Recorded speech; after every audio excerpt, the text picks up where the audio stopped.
Yes, class 11th. Welcome to Simply Commerce. Yes, Simply Commerce because it is very simple. चलिए start करते हैं. We were doing chapter number 3 of your business study and chapter कौन सा था? That is public sector enterprises या फिर private and public sector enterprise. तो हम लोगों ने ऑलमोस्ट ये चैप्टर फिनिश कर ही दिया है. हम लोग कल जो हमने या फिर लास्ट वीडियो में हम लोगों ने एक टॉपिक स्टार्ट किया था that was changing role of public sector. तो वहाँ पर हम लोगों ने पढ़ा changing role of public sector मतलब पब्लिक सेक्टर का रोल कैसे चेंज हो रहा है. तो इसको हमने 2 पार्ट्स में पढ़ना था. पहला पार्ट ये था कि पब्लिक सेक्टर का रोल 1991 से पहले क्या था. जहाँ मैं पब्लिक सेक्टर की बात कर रही हूँ मैं वहाँ गवर्नमेंट के बारे में बात कर रही हूँ. आपको पता ही है पब्लिक सेक्टर एंटरप्राइजेज वो एंटरप्राइजेज होती हैं जो कि गवर्नमेंट ओन करती है, कंट्रोल भी गवर्नमेंट करती है और मैनेज भी गवर्नमेंट करती है, राइट. तो हम लोगों ने इसको 2 पार्ट्स में बांटा और 2 पार्ट्स में पहला पार्ट ये था कि role of public sector before 1991 and then role of public sector after 1991. हमने 1991 क्यों चूज़ किया ये मैंने आपको बताया था क्योंकि 1991 में न्यू इंडस्ट्रियल पॉलिसी आई और बहुत सी चीज़ें चेंज हो गई इंडस्ट्रियल सेक्टर में. तो कल की वीडियो में हम लोगों ने पढ़ा role of public sector before 1991 और आज हम पढ़ेंगे role of public sector after 1991. 1991 में क्या हुआ, इंडस्ट्रियल पॉलिसी आई और इंडस्ट्रियल पॉलिसी जो आई उसने क्या किया, पब्लिक सेक्टर के रोल को एकदम लिमिट में कर दिया, मतलब रिस्ट्रिक्ट कर दिया. जब हमें फ्रीडम मिली उसके बाद 1951 में पब्लिक सेक्टर के रोल को बहुत ज़्यादा इम्पॉर्टेंट माना गया. ये माना गया कि गवर्नमेंट को बिज़नेस में आना चाहिए या फिर बिज़नेस एक्टिविटीज़ करनी चाहिए, बहुत ज़रूरी हैं. क्यों ज़रूरी हैं ये हमने कल की वीडियो में पढ़ा. लेकिन बाद में धीरे धीरे ये फील किया गया अगर हम पब्लिक सेक्टर के अंदर ही सब चीज़ें हम लिमिट कर देंगे, मतलब गवर्नमेंट के अंदर ही रिस्ट्रिक्ट कर देंगे, तो प्राइवेट सेक्टर कैसे ग्रो होगा. प्राइवेट सेक्टर को भी ग्रो होने का चांस देना चाहिए, तभी पूरे जो कंट्री है उसकी इंडस्ट्रियल डेवलपमेंट हो पाएगी. अब जैसे ही 1991 की पॉलिसी आई तो उसमें मेजर चेंजेस क्या आए, पब्लिक सेक्टर के रोल को एक तरह से लिमिट कर दिया गया और प्राइवेट सेक्टर के लिए एक लिबरलाइजेशन की पॉलिसी खोली गई. लिबरलाइजेशन का मतलब उसको आज़ादी दी गई. पहले प्राइवेट सेक्टर में आपको कोई भी एंटरप्राइज इस्टेब्लिश करनी होती तो लॉट ऑफ लीगल डॉक्यूमेंट्स उनको प्रिपेयर करने पड़ते थे, परमिशन मिलती थी या नहीं मिलती थी गवर्नमेंट से. ये चीज़ें बहुत ज़्यादा प्रचलन में थी. मीन्स कि एक प्राइवेट सेक्टर एंटरप्राइज में एक एंटरप्रेन्योर को या एक जो बिजनेसमैन को बहुत ज़्यादा परेशानी होती थी अपने बिज़नेस को चलाने में, क्योंकि उसको लॉट ऑफ परमिशंस लेनी पड़ती थी हर एक्टिविटी के लिए गवर्नमेंट से. और गवर्नमेंट ने बहुत सारे लीगल डॉक्यूमेंट्स या लीगल जो उनके बहुत सारे कानूनी ये सब चीज़ें बीच में डाल रखी थी, जिसकी वजह से प्राइवेट सेक्टर अच्छी तरह से अपने काम भी नहीं कर पाता था. 1991 की पॉलिसी के बाद ये किया गया कि अब प्राइवेट सेक्टर को भी थोड़ी लिबरलाइजेशन दी जाए, उनको थोड़े से इन कामों से फ्री किया जाए कि इतने सारे आपको परमिशंस लेनी पड़ेंगी या इतने सारे आपको डॉक्यूमेंट्स प्रिपेयर करने पड़ेंगे, ये सब चीज़ें. तो इन सब से उनको छुटकारा मिलेगा और वो लोग भी ग्रो करेंगे. फिर पब्लिक सेक्टर की जितनी भी इम्पोर्टेंस थी वो धीरे धीरे कम हो गई और प्राइवेट सेक्टर की तरफ चली गई, क्योंकि ये भी माना गया कि अगर आपको इंडस्ट्रियल डेवलपमेंट चाहिए तो सिर्फ एक गवर्नमेंट के थ्रू ही नहीं हो सकती है. इसके लिए प्राइवेट सेक्टर को भी आगे आना होगा, प्राइवेट सेक्टर को भी थोड़ी छूट देनी पड़ेगी जिससे वो लोग भी डेवलप करें, राइट. अच्छा, अब हम इसके बारे में थोड़ा बहुत पढ़ते हैं कि क्या हुआ पब्लिक सेक्टर का रोल आफ्टर 1991 में. सबसे पहले कई ऐसी इंडस्ट्रीज़ थी जो सिर्फ पब्लिक सेक्टर तक ही लिमिटेड थी. मीन्स कि कुछ ऐसी इंडस्ट्रीज जिसमें सिर्फ पब्लिक सेक्टर या फिर गवर्नमेंट ही अपना बिजनेस इस्टेब्लिश कर पाती थी, वो प्राइवेट सेक्टर के लिए नहीं खुली थी. मतलब ओनली गवर्नमेंट इस्टेब्लिश कर पाएगी उस बिजनेसेस को, लेकिन प्राइवेट सेक्टर उस बिज़नेस को इस्टेब्लिश नहीं कर पाएंगे, उनके लिए ये रिस्ट्रिक्टेड थे. लेकिन धीरे धीरे उसकी लिमिट भी क्या हो गई, कम हो गई. तो पढ़ेंगे हमारा first point, reduction of the number of industries reserved. जो इंडस्ट्री रिजर्व थी पब्लिक सेक्टर के लिए धीरे धीरे उसमें क्या हो गई, कमी आ गई. अब प्राइवेट सेक्टर के लिए उनको खोल दिया गया उन बिज़नेस को. पहले थी ऐसी 17 इंडस्ट्रीज़ फिर 1991 में 8 इंडस्ट्रीज़ रह गई कि जो सिर्फ पब्लिक सेक्टर में रहेंगी, प्राइवेट सेक्टर्स में एंटर नहीं कर सकता। और देन वो कम होती होती 2001 में वो 3 इंडस्ट्रीज़ आ गई। सिर्फ 3 ही इंडस्ट्रीज थी जहाँ प्राइवेट सेक्टर नहीं एंटर कर सकता या बिजनेस नहीं इस्टेब्लिश कर सकता, बाकी सब खोल दी गई प्राइवेट सेक्टर के लिए कि आप किसी में भी बिजनेस अपना इस्टेब्लिश कर सकते हैं। देखेंगे बेटा, in industrial policy there were 17 industries reserved for public sector. ये 1951 की बात हो रही है। 1951 जो इंडस्ट्रियल पॉलिसी थी, तो वहाँ पर 17 इंडस्ट्रीज़ को रिजर्व किया गया पब्लिक सेक्टर के लिए, मतलब प्राइवेट सेक्टर यहाँ एंटर नहीं कर सकते हैं। फिर 1991 में the number was reduce to 8 and in 2001 the number was reduce to 3। फिर ये सिर्फ 3 ही रह गई हैं। और आपका 1 नंबर का क्वेश्चन ये बनता है कि कितनी ऐसी इंडस्ट्रीज़ हैं जो कि पब्लिक सेक्टर के लिए रिजर्व्ड है। आप देखेंगे कि आपका ये क्वेश्चन कभी ना कभी ज़रूर आएगा आपके 11th में। तो आपको क्या लिखना है, only 3 industries are reserve for public sector. अब सिर्फ 3 ही इंडस्ट्री रिजर्व हैं पब्लिक सेक्टर के लिए। कौन कौन सी हैं? That are atomic energy, rail transport and arms. We all know that arms जो हथियार वगैरह होते हैं, जो हमारी डिफेंस को के लिए ज़रूरी है, जो हमारी सिक्योरिटी के लिए ज़रूरी है, वॉर टाइम में यूज़ होते हैं। तो ये सब चीज़ें एटॉमिक एनर्जी हो गई, इसमें भी कोई प्राइवेट सेक्टर नहीं एंटर कर सकता, पूरी तरह से गवर्नमेंट के हाथ में है। तो ये 3 चीज़ें हैं जो कि पब्लिक सेक्टर के लिए रिस्ट्रिक्ट कर दी गई हैं। बस इसमें प्राइवेट सेक्टर नहीं एंटर कर सकता, बाकी कोई भी बिजनेस को प्राइवेट सेक्टर चला सकता है, right. Second, disinvestment of shares of public sector enterprises. देखो, सबसे पहले हम डिसइन्वेस्टमेंट पढ़ते हैं। डिसइन्वेस्टमेंट क्या होता है? इन्वेस्टमेंट करना, कहीं पर पैसा लगाना, और डिसइन्वेस्टमेंट करना, पैसा हटा लेना वहाँ से। डिसइन्वेस्टमेंट करना या फिर गवर्नमेंट अपनी जब पब्लिक एंटरप्राइजेज का डिसइन्वेस्टमेंट करती है तो उसका क्या मतलब हुआ? इसका मतलब ये हुआ कि वो क्या करती है, अपने शेयर्स को, अपने जो भी उसकी बिजनेस है उसमें से कुछ शेयर्स वो प्राइवेट सेक्टर को बेच देती है। मतलब वो प्राइवेट सेक्टर एंटरप्राइजेस को मौका देती है कि ये जो हमारी पूरी गवर्नमेंट की जो गवर्नमेंट सेक्टर की जो बिज़नेस था उसमें आप आइए, इक्विटी शेयर्स खरीदिए, मतलब आप भी उसकी कुछ ओनरशिप ले लीजिए। मतलब यहाँ पर प्राइवेट सेक्टर को एंटर किया जाता है। या फिर एक सिंपल सी बात, अगर मैं इसको एक शॉर्ट में बताऊँ तो गवर्नमेंट सेक्टर अपनी इंडस्ट्रीज़ का कुछ हिस्सा बेच देती है प्राइवेट सेक्टर को, प्राइवेट सेक्टर उसको खरीद लेता है, इससे गवर्नमेंट को पैसे मिल जाते हैं। और सेकंड सबसे इम्पॉर्टेंट चीज़, जब प्राइवेट सेक्टर किसी भी फील्ड में एंटर करता है तो अपने साथ वो प्रोफिशिएंसी और एफिशिएंसी लेकर आता है। मतलब वो हर चीज़ को बेस्ट तरीके से यूज़ करता है, क्योंकि इसका मेन मोटिव प्रॉफिट अर्न करना होता है। तो दो फ़ायदे हो जाते हैं, राइट। तो अब उसके बाद जब 1991 के बाद कोशिश की गई कि डिसइन्वेस्टमेंट किया जाए, मतलब पब्लिक सेक्टर एंटरप्राइजेस के शेयर्स को प्राइवेट सेक्टर को बेचा जाए। Disinvestment of shares of public sector enterprises. Disinvestment refers to sale of equity share. We know that, मैंने आपको ये चीज़ करवाई हुई है कि equity shares are the owners of the business. जिसके पास इक्विटी शेयर्स होते हैं वही बिजनेस का ओनर माना जाता है। तो हम ये कह सकते हैं कि ओनरशिप को बेच दिया जाता है। तो equity shares of public sector units to private sector को बेच दिया जाता है। The government's objective is to encourage more and more participation of private sector, कि वो ज़्यादा से ज़्यादा प्राइवेट सेक्टर को पार्टिसिपेशन करे, इस बिज़नेस में ज़्यादा पार्टिसिपेट करे, ताकि वो उसकी एफिशिएंसी को यूज़ कर सके in managing the public sector units, right. अब तीसरा काम क्या किया गया? तीसरा काम, पॉलिसी रिगार्डिंग सिक यूनिट्स। तो सबसे पहले समझते हैं कि सिक यूनिट्स क्या होती हैं। सिक यूनिट्स वो पब्लिक एंटरप्राइजेज होती हैं जो कि लगातार लॉस में जा रहे हैं कंटिन्यूसली, मतलब वो प्रॉफिट नहीं दे रही हैं गवर्नमेंट को।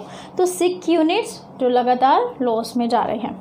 अब गवर्नमेंट को डिसाइड करना पड़ता है कि इन सिक यूनिट्स को, क्योंकि वो तो लगातार लॉस में जा रहे हैं, क्या इनको बंद कर दिया जाए, या फिर दूसरा ऑप्शन ये होता है कि ठीक है, हम इसमें कुछ और पैसा डाल के अगर हम इसको दोबारा जनरेट कर सकते हैं, दोबारा इसको प्रॉफिट कमाने लायक बना सकते हैं, तो वो किया जाए। तो अब गवर्नमेंट को सोचना पड़ता है कि जो हमारी सिक यूनिट्स हैं जो लगातार लॉस में जा रहे हैं उनका क्या किया जाए। एक चीज़ रहती है कि अगर सपोज़ गवर्नमेंट डिसाइड भी कर लेती है कि इनको बंद कर दिया जाए, तो ऐसे में उनके एम्प्लॉइज़ का बहुत बड़ा लॉस होता है। मतलब एम्प्लॉइज़ तो सारे क्या हो जाएंगे, अनएम्प्लॉयड हो जाएंगे, और सबसे ज़्यादा नुकसान एम्प्लॉइज़ को झेलना पड़ेगा। तो ये चीज़ तो फिर गवर्नमेंट के लिए नहीं सही रहेगी कि गवर्नमेंट अपनी पॉलिसी से अनएम्प्लॉयमेंट को बढ़ा दे। तो कोशिश रहती है गवर्नमेंट की कि वो उसको रिकन्स्ट्रक्ट करे। लेकिन ये काम किसको सौंपा जाता है? BIFR को। BIFR को ये काम सौंपा जाता है कि आप अच्छी तरह से स्टडी करो और डिसाइड करो कि कोई भी पर्टिकुलर सिक यूनिट्स है उसको दोबारा चलाया जाए, थोड़ा सा पैसा डाल के चला दिया जाए, या फिर उसको प्रॉपर बंद कर दिया जाए। BIFR full form bureau of industrial and financial reconstruction. तो BIFR डिसाइड करती है कि क्या किया जाए। जैसे कि हम लोगों ने BSNL में आजकल देखते हैं, BSNL आपने पढ़ा होगा, एयर इंडिया, तो हम लोग न्यूज़ में देखते हैं। BSNL में डिसाइड किया गया कि इसको क्या किया जाए, ये लगातार लॉस में जा रही है, तो क्या इसको बंद कर दिया जाए। और बंद कर देंगे तो फिर क्या होगा, बहुत सारे एम्प्लॉयज़ की एम्प्लॉयमेंट चली जाएगी। तो अब डिसाइड किया गया कि नहीं, BSNL को बंद नहीं किया जाएगा, बल्कि इसमें थोड़ा सा और पैसा डाला जाएगा और इसमें रिसोर्सेज डाले जाएंगे और उसको फिर से कंटिन्यू किया जाएगा। लेकिन एक और डिसीजन भी लिया गया कि जो भी इसके एम्प्लॉयज़ हैं, जिनकी ज़्यादा हमें एम्प्लॉयज़ की उनको ज़रूरत नहीं है, तो ऐसे एम्प्लॉयज़ को क्या किया जाए, वहाँ से हटा दिया जाए। लेकिन एम्प्लॉयज़ को कभी भी, गवर्नमेंट एम्प्लॉयज़ को ऐसे नहीं हटाया जाता कि उनको जॉब से निकाल दें। उनके लिए एक प्रॉपर कंपनसेशन की व्यवस्था की जाती है, अरेंजमेंट किया जाता है कि आपको हम इतने पैसे देंगे, मतलब लाइफ टाइम का जितना भी आपका रह गया कमाना, वो सारे पैसे हम आपको बल्क में दे देंगे, इकट्ठा दे देंगे, तो आप क्या कर सकते हैं, जॉब छोड़ सकते हैं। आपको पता ही है गवर्नमेंट जॉब में ऐसे आप किसी को भी गवर्नमेंट निकाल नहीं सकती है, वो उनको स्कीम्स दे सकती है कि अगर आप ये स्कीम अडॉप्ट करना चाहते हैं तो आप कर लें। अब ऐसी स्कीम्स ऐसी स्कीम्स के लिए किसको इस्टेब्लिश किया गया है? NRF को, नेशनल रिन्यूअल फंड को इस्टेब्लिश किया गया है कि आप क्या करें, जो भी सिक यूनिट्स बंद हो रही हैं या जो भी एम्प्लॉयज़ को हम लोग निकाल रहे हैं, जिस एम्प्लॉयज़ की ज़रूरत नहीं है, तो आप उनको कंपनसेट कीजिए। तो कंपनसेट कैसे किया जाता है? VRS दे के। VRS क्या होता है? Voluntary retirement scheme. आपने कई बार सुना होगा, कई बार गवर्नमेंट ऑफिशियल कहते हैं कि हम लोगों ने VRS ले ली, VRS लेके अब हम घर पे बैठे हैं। VRS का मतलब ये होता है कि वॉलंटरी रिटायरमेंट, आप खुद ही रिटायरमेंट ले लेंगे, तो बाकी का जितने टाइम आप लोग जॉब करते, तो उस सब की सैलरी आपको आज ही मिल जाती है, जैसे आप रिटायरमेंट लेते हैं। तो ये चीज़ों की कंपनसेशन देने की व्यवस्था कौन करता है? नेशनल रिन्यूअल फंड या NRF करता है, राइट। अब सेम यही हम पढ़ेंगे अपने नोट्स में। Policy regarding sick units, all the loss making public, जो भी लॉस कमा रही हैं पब्लिक सेक्टर एंटरप्राइजेस, उन सबको हम सिक इंडस्ट्रीज बोलते हैं। All the loss making public sector enterprises handed over to BIFR को सौंप दिया जाता है bureau of industrial and financial reconstruction. तो ये डिसाइड करती है कि क्या उस पर्टिकुलर ऑर्गेनाइजेशन को चलाया जाए या फिर बंद कर दिया जाए, उस पब्लिक सेक्टर एंटरप्राइज को बंद कर दिया जाए या थोड़ा पैसा डाल के उसको चला दिया जाए। Sector enterprise handed over to BIFR, तो इसकी फुल फॉर्म आपसे पूछी जा सकती है, bureau of industrial and financial restructure. तो इसको दे दिया जाता है और उसके बाद ये डिसाइड करती है whether sick units are to be reconstructed, उसको दोबारा कंस्ट्रक्ट करना चाहिए या फिर उसको क्लोज डाउन कर देना चाहिए टू प्रोटेक्ट द इंटरेस्ट। अब अगर क्लोज डाउन का डिसीजन लिया जाता है तो एम्प्लॉयज़ का इंटरेस्ट को प्रोटेक्ट करना भी बहुत ज़रूरी है। Then to protect the interest of employees and workers, national renewal fund NRF establish किया जाता है to compensate the workers and offer them VRS, कि वो उनको वेरियस जितनी भी वॉलेंट्री रिटायरमेंट स्कीम है, बहुत सारी स्कीम्स होती हैं जो उनको दी जाती है कि अगर आप रिटायरमेंट ले लेंगे, इस टाइम वॉलेंट्री ले लेंगे तो आपको ये स्कीम दी जाएगी, वो स्कीम दी जाएगी। तो अगर वो ले लेते हैं तो उनको वो स्कीम दे दी जाती है, कंपनसेट कर दिया जाता है और रिटायरमेंट ले लेते हैं। तो इस सब के लिए कौन सा फंड बनाया गया है? नेशनल रिन्यूअल फंड बनाया गया है। देन लास्ट इज, और क्या हुआ पब्लिक सेक्टर में, हम लोगों ने ये चीज़ पढ़ी कि पब्लिक सेक्टर इंटरप्राइजेज की सबसे बड़ी प्रॉब्लम, चाहे वो डिपार्टमेंट अंडरटेकिंग हो, स्टैट्यूटरी कॉर्पोरेशन या गवर्नमेंट कंपनी, हम लोगों ने ये पढ़ा कि सबसे ज़्यादा इसकी प्रॉब्लम थी पॉलिटिकल इंटरफेरेंस। पॉलिटिकल इंटरफेरेंस क्योंकि ये गवर्नमेंट की हैं तो इस वजह से गवर्नमेंट इसमें इंटरफेयर करती रहती है। तो because of this interference administrative work भी या फिर इसका जो बिज़नेस का होता है वो अच्छी तरह से नहीं चल पाता, क्योंकि अब रेगुलर इंटरफेरेंस हो रहा है, गवर्नमेंट कर रही है, कभी किसी काम को कैसे चेंज कर देगी, कभी किसी काम को कैसे चेंज कर देगी। तो अब इसका एक सोल्यूशन ये सोचा गया कि क्यों ना हम इंटरफेरेंस ना करें, बल्कि एक टारगेट दे दिया जाए इन एंटरप्राइजेस को कि yes this is the target, you have to complete that target, do whatever you want, आप जैसा काम करना चाहें आप करिए, लेकिन हमने आपको टारगेट दे दिया है और आप उस टारगेट को कंप्लीट करके दे दीजिए, हम आपको बीच में इंटरफेरेंस नहीं करेंगे। तो ये ज़्यादा सूटेबल होगा। तो ऐसे ही किया गया memorandum of understanding. Memorandum of understanding में यही किया जाता है, टारगेट दे दिया जाता है कि कंप्लीट कीजिए इस टारगेट को, और बाद में कोई पॉलिटिकल इंटरफेरेंस या फिर गवर्नमेंट का इंटरफेरेंस उसमें नहीं होता है। मेमोरेंडम ऑफ अंडरस्टैंडिंग और MOU। Through MOU unnecessary interference of ministers can be reduced and more autonomy, ज़्यादा फ्रीडम दी जाती है is given to these units, but they are hold accountable for specific results। इनको ज़्यादा दे दी जाती है लेकिन इनको कुछ स्पेसिफिक रिजल्ट्स के लिए कहा जाता है कि आपको इतना तो टारगेट करना ही है, इतना तो टारगेट रिजल्ट देना ही है, तो उसके लिए ये लोग अकाउंटेबल ठहराए जाते हैं।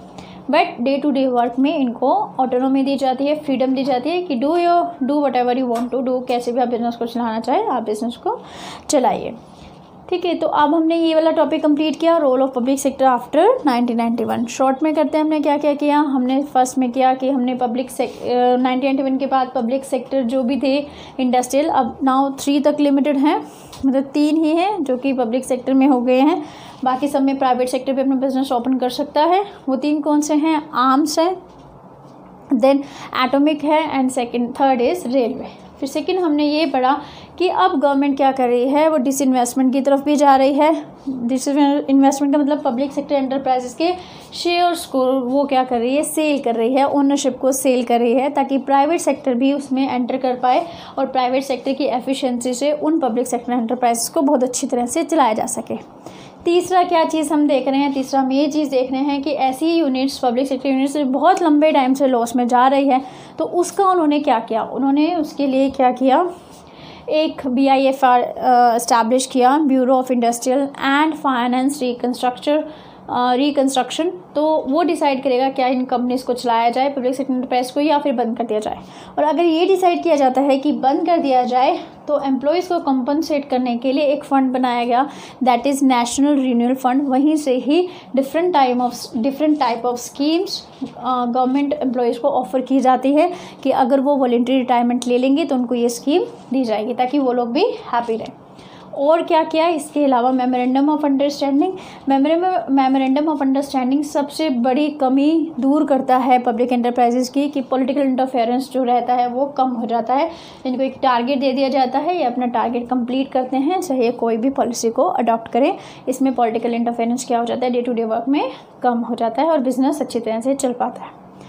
तो ये टॉपिक यहीं पर कंप्लीट हो गया, role of public sector after 1991। अब चैप्टर यहाँ पे अकम्प्लिश्ड होता है, क्योंकि आपके जो नेक्स्ट है जॉइंट वेंचर, PPP जो भी टॉपिक्स थे वो इस साल आपके कट चुके हैं, डिलीट हो चुके हैं, तो वो हम लोग नहीं करेंगे। लेकिन एक छोटा सा टॉपिक रह गया, अभी मेरे दिमाग में आया, that is difference between private sector and public sector, very important. तो शायद इसके बाद जो नेक्स्ट वीडियो होगी थोड़े से 5 मिनट की या कम मिनट की होगी, जहाँ पर हम ये इंपॉर्टेंट टॉपिक करेंगे। बाद में ये चैप्टर बिल्कुल ख़त्म। और अगर आपको लगा है, फिर से वही सेम बात, अगर आपको लगा कि चीज़ें समझ में आई हैं, कंसेप्ट क्लियर हुए हैं, तो प्लीज़ लाइक कीजिएगा और सब्सक्राइब करना भी मत भूलिएगा। Thanks for watching.